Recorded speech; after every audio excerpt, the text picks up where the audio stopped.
السلام علیکم عزتمنو. کله چې ټیک ټاک بند شو نو پیښورنو یعنی کوم کسانو به ټیک ټاک استعمالولو پیښور کې نه هغه کسانو څه کار وکړ. غواړم چې تاسو ته خبر شئ دا ویډیو د سات تر اخره پورې وګورئ. خو د دې ویډیو نه مخکې زه تاسو ته دا یادګینه کوم تاسو کو چې زموږ په دې چینل کې نوی وي حتما د زموږ عمده چینل د سره سبسکرایب کړئ. خو کې اوسه د ټاله نشان وهي چې خای یو نوی معلوماتي ویډیو تاسو ته په اسانۍ باندې تر ورسیږي. عزتمنو تاسو به خبر شوي چې 2 ورځې مخکې په پاکستان کې ټیک ټاک یعنی بند کړو.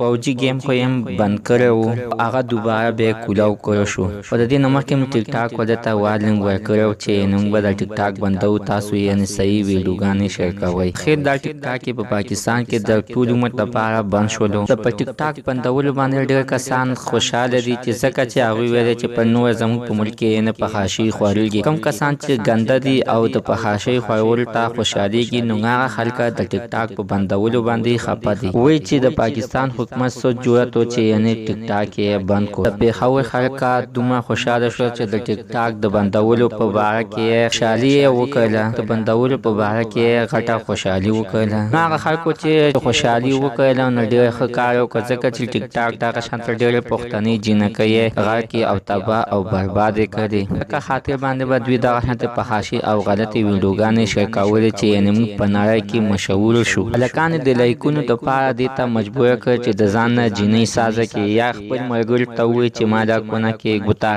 یا مالا سپیرا او باسه یعنی د ځان د لایک لپاره په ځان باندې کمی لوبي ونه کړي. عزتمنو دا یاد وساتئ کو چې ټیک ټاک نه بند شوی په پښتنو کې به د ټولو نظر د غټ تاوان به رسیدلې وي ځکه چې دا شانت نوې نسل به ټول دا شانت غلطي ویډیوګانو ته به مخ شوی وي او په خاشي او غلطي ویډیوګانې به سازولې او په دې کې به شیر کولې. ځکه کو یاد مې نو څو ورځې مخکې په ټیک ټاک خزي یوې خزي خپل خاون یعنی مرکره و دغه د پاره چې زه په ټیک ټاک باندې مشهور شم. ځکه عزتمنو چې مخکې به ما داسې جنکې ولیدل چې دا حیا او د په پرده کې به اوسېدلې او چې اوس د لایک د پاره هغه جنکو ځان نو شرم او دا شانت په خاشي کارونه پکې کوي. عزتمنو دغه هغه شی نه مونږ غټ خلاف یو چې زمونږ نوې نسل خرابوي او زمونږ ژوند خرابوي. مونږ د حکومت نه دا مننه کوو چې ټیک ټاک ټول امت لپاره بند کړل شي. عزتمنو دا زمونږ نننۍ ویډیو تاسو د دې په اړه کې څه وایي غواړئ نظر سره حتما په